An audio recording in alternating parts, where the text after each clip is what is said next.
చందమామ కథ తెలిసొచ్చిన తప్పు. సీతంపేటలో చిన్న వ్యాపారం చేసుకుంటూ బ్రతుకుతున్న సీతయ్యకు కొత్తగా పెళ్ళయింది. అతడి భార్య సీత కాపురానికి వచ్చిన నెల్లాళ్ళకే అత్తగారు చీటికి మాటకి ఏదో ఒక చాదస్తపు మాట మాట్లాడుతున్నది అంటూ విసుక్కొని ఆవిడను నెమ్మదిగా పొరుగుల్లో ఉంటున్న ఆడపడుచు ఇంటికి సాగనంపింది. ఇక ఇంట్లో సీతయ్య మిగిలారు. వాళ్ళకు పక్కన రాజయ్య కుటుంబము, మరో పక్కన సోమయ్య కుటుంబము కాపురం ఉండేవి. వాళ్ళిద్దరివి పెద్ద కుటుంబాలు కావడం చేత రాజయ్య భార్య రంగమ్మ, సోమయ్య భార్య సూరమ్మ సీతను మంచి చేసుకొని అవసరానికి కావలసిన ఉప్పు పప్పు పట్టుకుపోదామని చూసేవాళ్ళు. అయితే గడుసుదైన సీత కమ్మగా కబుర్లు చెప్పేది కానీ చెయ్యి మాత్రం పొరపాటును కూడా విదిల్చేది కాదు. ఇలా ఉండగా మొదట్లో బాగానే కాపురం చేసిన సీతయ్య దంపతులకు రాను రాను మాటా రావడం ప్రారంభించింది.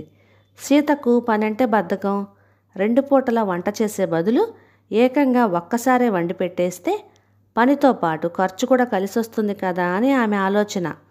కానీ రాత్రి పొద్దుపోయేదాకా దుకాణంలో పనిచేసి వచ్చే సీతయ్య భార్య విస్తట్లో వడ్డించిన భోజనం చూసి విసుక్కుంటూ, ఏ పూటకు ఆ పూట పిడికడు బియ్యం ఉడకేస్తే నీ సొమ్మేం పోతుంది, మా అమ్మ ఏనాడు నాకు ఇలాంటి చద్దికూడు పెట్టలేదు అనేవాడు. ఆ మాట వింటూనే సీత గయ్యమని, నువ్వు మీ అమ్మ అలాంటి జమీందారీ పనులన్నీ చేయటం వల్లే నా బతుకు ఇంత కమ్మగా ఉంది. మా పెద్దమ్మ కూతురి మొగుడికి 3 ఎకరాల వ్యవసాయమే దిక్కు. అయితేనేం పెళ్లిలో పెట్టిన 6 తులాల బంగారం కాక పెళ్ళయి ముచ్చటగా 3 నెలలు తిరిగేసరికి 2 తులాల ముత్యాల హారం చేయించాడు. పగలు రాత్రి వ్యాపారం వెలగబెడుతున్నా పెళ్లిలో 3 తులాల బంగారం పెట్టడానికే మీ తల్లి కొడుకులిద్దరూ మూతి ముక్కు తిప్పుకున్నారు. పెళ్ళయి 6 నెలలు కావస్తున్నా మళ్ళీ ఒక్క కాని బంగారం కూడా ఎరగను అంటూ గుక్క తిప్పుకోకుండా దండకం చదివేసింది. అంతే, క్షణంలో మాట పెరిగి చిలికి గాలివాన అయ్యింది. ఒక్కసారి ఇలాగే ప్రారంభమైన చిన్న గొడవతో సీతయ్య బాగా రెచ్చిపోయి, నీలాంటి గయ్యాలు దాంతో కాపురం చేసే కంటే దిక్కులేని వాడిలాగా ఏకాకి బతకడమే నాకు సుఖం, పో ఎక్కడికి పోతావో పో అంటూ భార్య రెక్క పట్టుకొని విసురుగా గడపకేసి తోశాడు. ఇందుకు సీత బాగా ఉక్రోషపడి గబగబా 4 చీరలు మూటగట్టుకొని, ఇదిగో పోతున్నా, కాకిలాగే బతుకుతావో హంసలాగే బతుకుతావో నీ ఇష్టం వచ్చినట్టు బతుకు, మళ్ళీ నీ అంతట నువ్వు నన్ను బతిలాడి తీసుకువచ్చేదాకా ఈ గడపలో కాలు పెడితే అడుగు అంటూ గట్టిగా అరుచుకుంటూ గడప దాటేసింది. నిన్ను బతిలాడి తీసుకురావడమా? అలాంటి పని కలలో కూడా చెయ్యను. నా బతుకు నేను మహారాజుగా బతుకుతాను, ఇకపో అంటూ సీతయ్య కూడా గట్టిగా కేకపెట్టి చెప్పి దఢాలను తలుపు మూసుకున్నాడు. క్షణాల మీద జరిగిందేమిటో ఇరుగు పొరుగులకు కూడా తెలిసిపోయింది. తర్వాత 1 గంటైనా గడవకుండానే రంగమ్మ వేడివేడి గారెలు అల్లపచ్చడి తెచ్చి సీతయ్య ముందు పెట్టి, తమ్ముడు ఒక్కడివి ఏం పాటలు పడుతున్నావు అని ప్రాణం కొట్టుకుపోయిందంటే నమ్ము, ఆకలి మీద ఉంటావని గారెలు వేస్తూనే పట్టుకొచ్చాను, వేడివేడిగా తిను తమ్ముడు అన్నది. అల్లం పచ్చడి గుమగుమలు, వేడివేడి గారెలు సీతయ్య నోరూరించాయి. అతడు పళ్ళెం అందుకొని వెంటనే ఒక గారె ముక్క తుంచి నోట్లో వేసుకున్నాడు. రంగమ్మ ఆనందంగా అతడికేసి చూస్తూ, తమ్ముడు ఒక చిన్న మాట అడుగుతాను, ఏమీ అనుకోవు కదా అంటూ నేర్పుగా ముందరి కాళ్ళకు బంధం వేసి, నీ మేనకోడలికి ఇవాళ పెళ్లి చూపులు, శుభమా అని ఇవాళ బిడ్డ మెడలో వేయటానికి 1 అరతులం గొలుసు కూడా లేదు. బోసి మెడతో పిల్లను ఎలా చూపించాలా అని నిన్నటి నుంచి ఒకటే బాధపడుతున్నాను. సీత గొలుసు ఒకసారి ఇప్పిస్తావా? పెళ్లి వాళ్ళు గడప దగిన మరుక్షణం నీ గొలుసు నీకు పువ్వుల్లో పెట్టి తిరిగిస్తాను. అన్నట్టు పెళ్లివారు వచ్చే వేళకు నువ్వు కూడా రావాలి సుమా.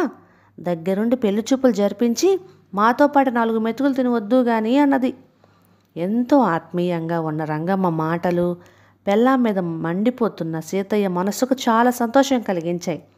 అతడు తక్షణం లేచి వెళ్ళి పెట్టెలో ఉన్న సీత గొలుసు తెచ్చి రంగమ్మ చేతిలో పెడుతూ, పట్టుకెళ్ళక్కయ్యా, కంగారు పడకు, తాపిగానే ఇద్దులే అన్నాడు. రంగమ్మ ఆనందంగా, మా నాయనే మా తండ్రి అంటూ గొలుసు అందుకొని చెంగున ముడి వేసుకొని వెళ్ళబోయింది. సరిగ్గా అప్పుడే గుమ్మంలో అడుగుపెట్టిన ఒక నడి వయస్సు వ్యక్తి రంగమ్మను నిశితంగా చూస్తూ, ఎవర్రా అబ్బాయి ఈవిడా అని, ఏమిటి తాపీగా ఇద్దులే అంటున్నావు అంటూ ప్రశ్నించాడు. హఠాత్తుగా వచ్చిన పినతండ్రి వెంకటేశం రాక సీతయ్యకు ఆనందాన్ని, రంగమ్మకు గాబరాను కలిగించాయి. వెంకటేశం విషయం తెలుసుకొని రంగమ్మ వైపు తిరిగి, ఆ గొలుసు సీతది కాదమ్మా, నా కూతురుది. పెళ్లిలో కోడలికి పెట్టడానికి అరతొలం గొలుసైనా చేయించలేకపోయానని మా వదిన నా కూతురు గొలుసు అరువు తీసుకుంది. పినతండ్రి ఎంతో ధాటిగా చెప్తున్న అబద్ధాన్ని విని సీతయ్య విస్తుపోయాడు. ఆయన అన్నదాన్ని కాదనలేక అయోమయంగా చూస్తుండగానే రంగమ్మ మొహం మార్చుకొని గొలుసు తీసి వెంకటేశం చేతుల్లో విసిరినట్టుగా పడేసి విసవిసా నడుస్తూ వెళ్ళిపోయింది. రంగమ్మ గడప దాటుతుండగా సూరమ్మ చేతిలో ఒక పెద్ద ఖాళీ పాత్ర పట్టుకొని లోపలికి అడుగుపెట్టి అక్కడ ఎదురైన వెంకటేశాన్ని చూసి తడబడుతూ ఆగిపోయింది. ఎవరమ్మా నువ్వు, ఏం కావాలి అని వెంకటేశమే మర్యాదగా సూరమ్మను ప్రశ్నించాడు. ఆ ప్రశ్నకు సూరమ్మ మరింతగా తడబడుతూ, ఇంట్లో బియ్యం నిండుకున్నాయి, పిల్లలు ఆకలంటూ గోల్ చేస్తున్నారు అంటూ ఏదో చెప్పబోయింది. ఆమె మాటలు ఇంకా పూర్తి కాకుండానే తెరచి ఉన్న పెరటి వాకిట్లో నుంచి సీత సుడిగాలిల లోపలికి వస్తూ, అంతా శుద్ధ అబద్ధం. నిన్న సాయంత్రమే నీ పెద్ద కొడుకు ఇంతలా బియ్యం మూట ఎత్తుకురావడం నేను కల్లారా చూశాను అంటూ భర్త వైపు తిరిగి, చాలాసేపటి నుంచి నేను మావయ్య గారు కిటికీ పక్కన నక్కి ఉండి లోపల జరుగుతున్నదంతా చూస్తూనే ఉన్నాం. నేను లేకపోవడం చూసి ఇరుగు పొరుగు మిమ్మల్ని ఎలా మాయ చేస్తున్నారో చూసారా అని అడిగింది. ఊహించని సీత రాకకు సూరమ్మతో పాటు సీతయ్య కూడా తెల్లబోయాడు.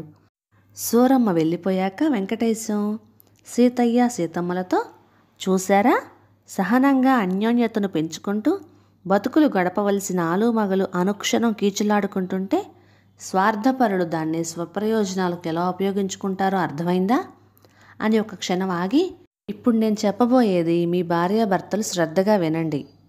అక్కడ వదిన కొడుకు కోడలు ఎలా కాపురం చేస్తున్నారో అనే బెంగతోనే ఉన్నది. ఆ సంగతి మీకు చెప్పటానికే బయలుదేరాను. సమయానికి నేను రాబట్టి సరిపోయింది అంటూ గొలుసును సీతకు ఇచ్చాడు. దారిలో మీరు నాకు ఎదురవటం మా ఇద్దరి అదృష్టం చిన్నమావయ్య అంటూ సీత కళ్ళకద్దుకున్నది గొలుసుని. మా వదిన కాబోయే కోడలికి పైసా పైసా కూడబెట్టి ఈ గొలుసు చేయించింది. అలాంటి మనిషిని మంచి చెడు ఆలోచించకుండా ఇంట్లో నుంచి సాగనంపావు. ఇంట్లో అనుభవజ్ఞులైన పెద్దవాళ్ళు ఉండాలని, వాళ్ళ మాటను గౌరవించాలని నీకిప్పటికైనా బోధపడినందుకు చాలా ఆనందంగా ఉన్నది అన్నాడు వెంకటేశం. ఆ మాటలకు సీత తల వంచుకొని, నా తప్పు తెలిసొచ్చింది, ఈ అనుభవాన్ని ఇక ఎన్నడూ మర్చిపోను, నన్ను క్షమించండి అంటూ సీతయ్య కేసు చూస్తూ, అత్తయ్యను తీసుకురావడానికి ఈయన ఈవేళే బయలుదేరతారు మావయ్య అన్నది. భార్య మాటలకు సీతయ్య మొహంలో ఆనందం తొనికిసలాడింది.